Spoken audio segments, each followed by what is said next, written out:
السلام علیکم مومنین سے گزارش ہے کہ حیدری امام باڑہ حسین ٹیکری شریف چاورا میں تعمیر ہو رہا ہے۔ آپ حضرات سے گزارش ہے کہ جہاں تک ہو سکے اس امام باڑے کی تعمیر میں حصہ لیں اور تعمیر میں مدد کرنے کی کوشش کریں۔ آپ کا 1 روپیہ بھی امام باڑے کے لیے بہتر رہے گا اور آپ ثواب کے حقدار بن جائیں گے۔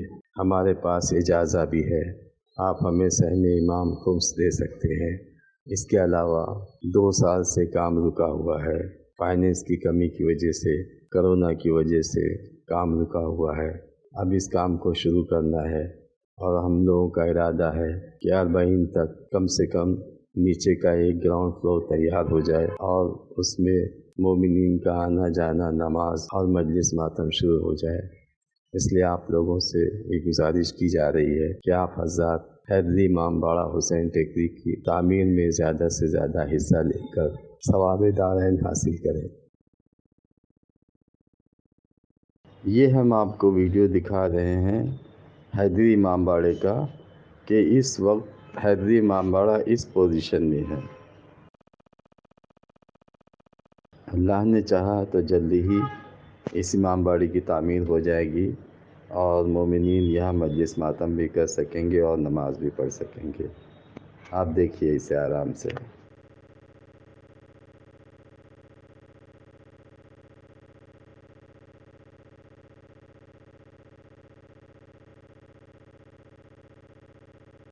مومنین، ہمارا گوگل پے نمبر ہے 9220541108۔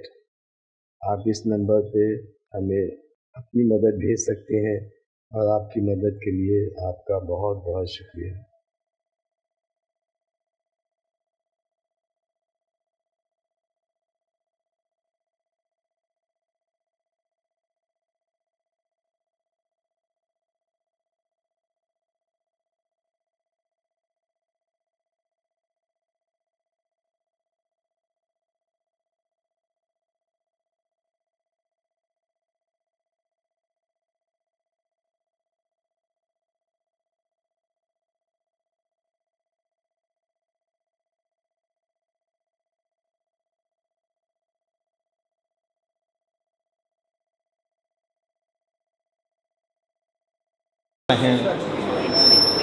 اس طرح کی زندگی گزارو تو میری بھی زندگی آپ لوگوں کے ساتھ گزر رہی ہے، سب جان رہے ہیں۔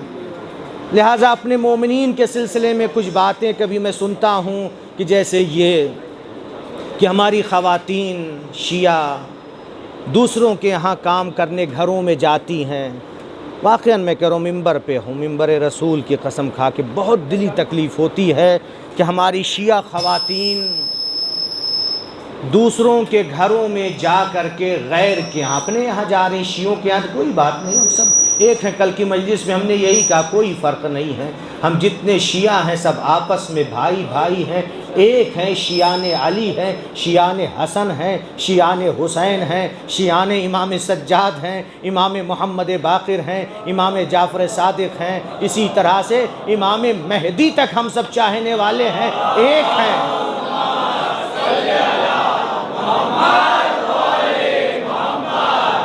لہٰذا یہ بھی میں عرض کروں گا، کبھی اپنوں سے بات اٹھتی ہے یہ تو اخباری ہیں تو غیر اخباری، میں کہوں گا نہیں، یہ سب بھی بات اٹھانے کی ضرورت نہیں۔ کبھی بچے ہیں جوانی میں ماتم کر رہے ہیں، کچھ کر رہے ہیں، یہ نہیں کہ ہم اس طرح سے گفتگو کرنے لگیں ان بچوں کو اور منحرف کر دیں، نہیں، کچھ بھی نہیں۔ سب اہل بیت کے چاہنے والے ہیں، ان کو سینے سے لگائیے، پیار و محبت دیجئے کہ اگر کہیں پر کوئی کمی ہے کہ وہ اپنی کمی کو پیار محبت کی بنا پر دور کریں، چونکہ اخلاق کے ذریعے سے جو کام ہو سکتا ہے وہ سختی کر کے نہیں ہو سکتا ہے۔ مثال کے طور پر اگر شرٹ اتار کر، بنیان اتار کے ماتم کر رہے ہیں، نامحرم نہیں ہے، کوئی حرج نہیں ہے، لیکن جہاں پہ نامحرم ہوں وہاں پر احتیاط کرنا چاہیے، چونکہ علماء نے یہ کہا ہے کہ اتنا آستین کھلی رہے کوئی حرج نہیں، لیکن پورا بدن برہنہ ہو جائے جہاں پر نامحرم ہیں تو گناہ ہوگا۔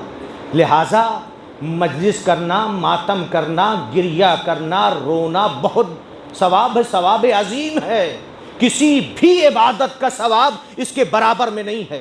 میں نہیں کہہ رہا ہوں مرجع کا کہنا ہے، میں مراجع کا قول نقل کر رہا ہوں، لیکن کبھی کبھی چھوٹی چھوٹی باتوں میں گناہ کی وجہ سے ہم اپنے ثواب کو ضائع کر دیتے ہیں، لہٰذا ان باتوں سے احتیاط کریں۔ میں تقریباً ایران میں 19 سال رہا ہوں، دیکھتا تھا، جاتا بھی تھا، ایرانی بھی اس طرح سے جیسے کوئی جگہ ہے نامحرم عورتیں نہیں ہیں، سارے ایرانی پورا بدن سے لباس اتار کر کے، حتیٰ بنیائن بھی اتار کے، کوئی نامحرم نہیں ہوتی تھی، ایک ایک 2 گھنٹے ماتم کرتے تھے۔ کوئی حرج نہیں ہے، اپنا مجمع ہو، لیکن یہ کہ وہ بھی نہیں کہ ویڈیو بنا کر کے اس کو ڈالیے۔ اس طرح کی ویڈیو سے بھی جہاں پر یہ صورتحال ہو چکی، ہماری خواتین بھی دیکھتی ہیں، پرہیز کریں۔ یا یہ کہ جیسے ہمارے خواتین کے پروگرام ہیں، اب جو بھی چھوٹا سا بڑا پروگرام ہو رہا ہے سب ہم کہاں ڈال دے رہے ہیں؟ سوشل میڈیا پہ بنا کر نہیں۔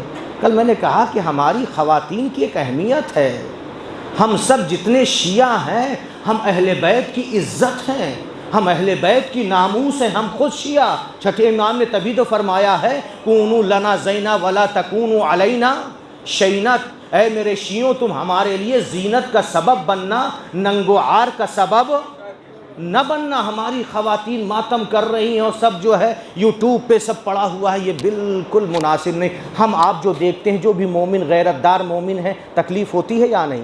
بتائیے، جو بھی آپ میں سے ہیں، آپ سب غیرت دار ہیں، تکلیف ہوتی ہے کہ نہیں اپنی خواتین کو جب ہم دیکھتے ہیں اس طرح سے؟ جب ہمیں آپ کو اتنی تکلیف ہوتی ہے تو ہمارے وقت کے امام کو کتنی تکلیف ہوگی، ہمارے وقت کے امام کو کتنی تکلیف ہوگی۔ لہٰذا ان باتوں سے ہم سب کو پرہیز کرنا چاہیے۔ جو میں پیغام دینا چاہ رہا تھا وہ رہ گیا، وہ یہ کہ غربت کی وجہ سے، غریبی کی وجہ سے، فقیری کی وجہ سے ہماری خواتین جو دوسروں کے ہاں، غیروں کے ہاں جا کے گھروں میں کام کرتی ہیں، ہمیں جو بھی پیسے والے ہیں ان سے ہماری گزارش ہے کہ کچھ اس طرح سے کوئی کارخانہ ڈالیں، کوئی اس طرح سے کاروبار ممرہ میں شروع کریں، 2 3 4 5، کہ اپنی خواتین کو، اپنے مومنین کو اس میں لگائیں، کام دیں، کیونکہ ہیں اپنی قوم میں ایسے شیعہ مومنین ہیں جو کر سکتے ہیں۔ اس طرح کا کوئی کارخانہ وغیرہ بڑا ڈالے کہ جس سے کیا ہے ہمارے مومنین زیادہ سے زیادہ فائدہ اٹھائیں۔ اس نیت سے ڈالیں گے کہ ہمارے مومنین کو فائدہ پہنچے، دنیا میں بھی اس کا فائدہ ملے گا اور آخرت میں بھی ملے گا۔ صلوات پڑھ دے بر محمد والے۔ آپ لوگ تھوڑا تھوڑا آگے آ جائیے تاکہ بعد میں آنے والوں کے لیے دشواری نہ ہو۔ صلوات پڑھتے ہوئے آ جائیے۔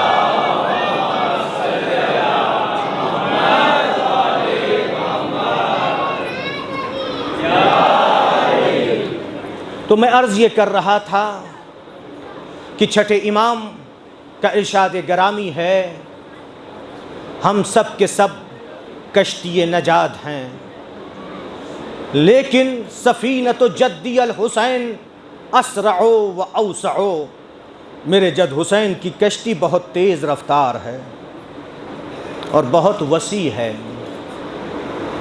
یہ کشتی ایسی ہے کہ ہر ایک کو اپنی کشتی پہ سوار کر لیتی ہے۔ جو بھی جس اعتبار سے ماتم کرے گا، گریہ کرے گا، روئے گا، تبرک تقسیم کرے گا، تبرک کا انتظام کرے گا، مومنین کے لیے سہولت مہیا کرے گا، جس اعتبار سے وہ اس کشتی پر سوار ہو جائے گا، امام حسین علیہ السلام حکم دیں گے اس کا بھی نام لکھ دو میرے عزاداروں میں۔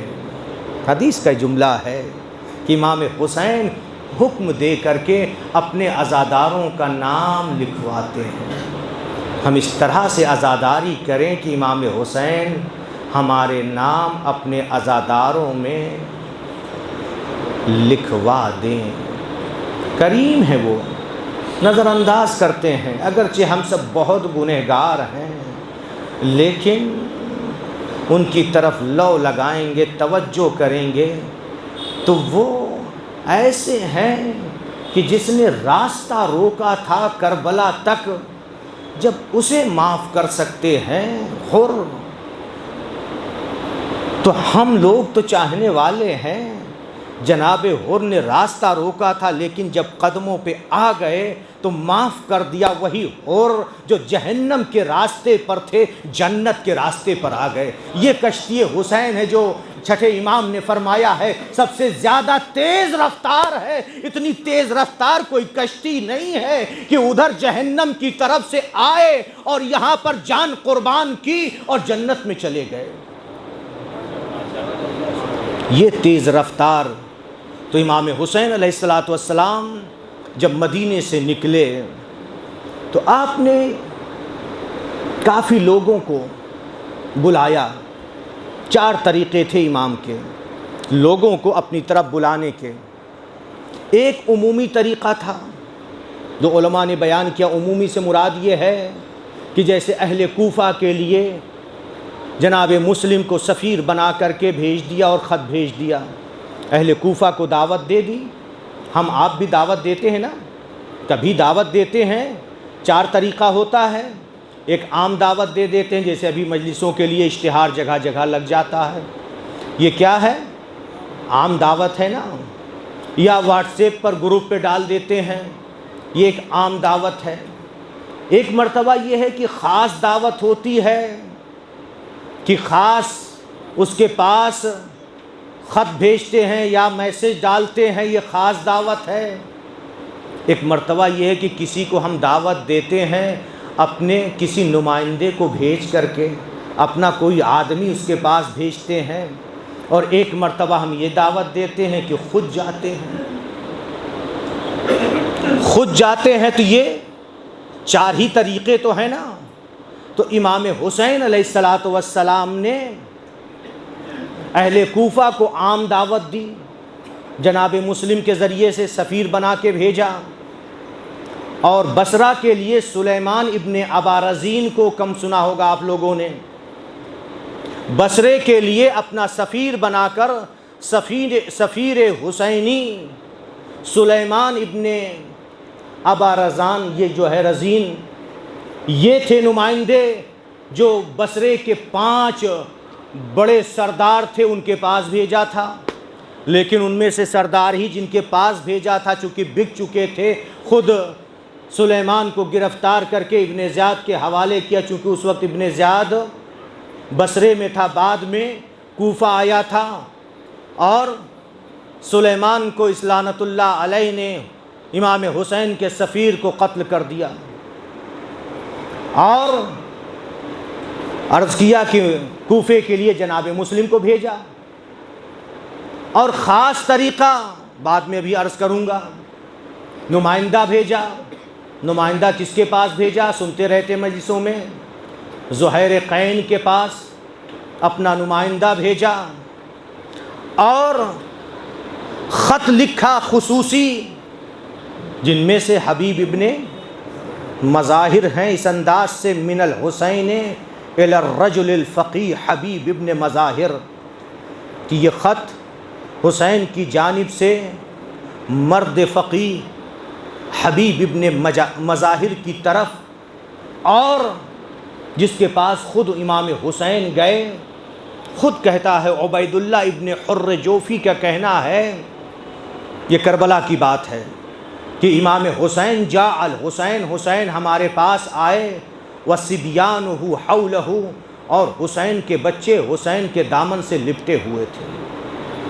جب امام حسین عبید اللہ ابن حر جوفی کو دعوت دینے کے لیے گئے کہ آؤ تم ہماری مدد کرو، امام نے کہا ان لک ذنوبا کثیرا، اے عبید اللہ تمہارے گناہ بہت زیادہ ہیں، جنگ صفین میں تم ہمارے بابا کے مقابل میں تھے، یعنی لشکر شام میں معاویہ کے لشکر میں تم تھے، تمہارے گناہ زیادہ ہیں، ایھا الرجل انک مذنب خاطی، تم بہت بڑے گنہگار ہو، لیکن آؤ میری مدد کرو، میں وعدہ کرتا ہوں ہمارے نانا تمہاری شفاعت کریں گے، ذنوبا کثیرا، بہت گناہ ہے، لیکن تم ہماری نصرت کرو گے تو ہمارے نانا رسول خدا تمہاری شفاعت کریں گے۔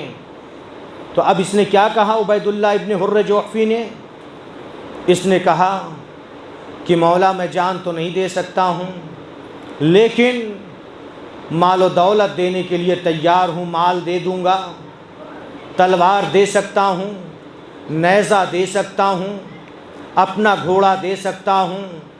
امام حسین علیہ السلام نے کہا یہ ساری چیزیں تو بازار میں مل سکتی ہیں، تلوار بھی مل جائے گی، نیزہ بھی مل جائے گا، گھوڑا بھی مل جائے گا، مال بھی نہ مجھے مال کی ضرورت ہے، نہ گھوڑے کی ضرورت ہے، نہ تلوار کی ضرورت ہے، نہ نیزے کی ضرورت ہے، مجھے اس وقت انسان کی ضرورت ہے۔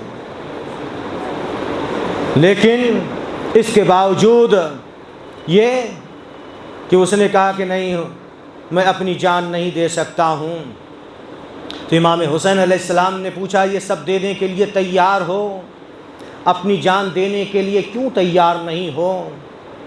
تو اس نے کہا میں چاہتا ہوں کہ ایسی جگہ قتل کیا جاؤں، ایسی جگہ جان دوں، یہ جملہ ایسی جگہ جان دوں کہ جہاں سب لوگ جانیں، یعنی مجھے شہرت ملے۔ اس کا مقصد یہ تھا، وہ یہ سوچ رہا تھا کہ یہ صحرائے کربلا میں، اس بیابان میں، یہاں پر میں قتل ہو جاؤں گا، پتہ بھی نہیں چلے گا۔ یہ تھا کہ حسین اور حسین کے ساتھی، حسین کے ناصر و مددگار قتل ہو جائیں گے، کسی کو پتہ ہی نہیں چلے گا۔ اسے کم نصیب کو یہ نہیں معلوم تھا کہ جو حسین کے ساتھ آج اپنی جان کو قربان کر دے گا، سب مر جائیں گے، موت تو ایک دن آنا ہی آنا ہے، لیکن جو حسین کے ساتھ اپنی جان کو حسین کے قدموں پہ دیں گے وہ زندہ جاوید ہو جائیں گے، ان کا نام باقی رہے گا، خود بھی جنت میں جائیں گے اور لوگوں کی شفاعت بھی کریں گے۔ صلوات پڑھتے پر محمد وآل محمد۔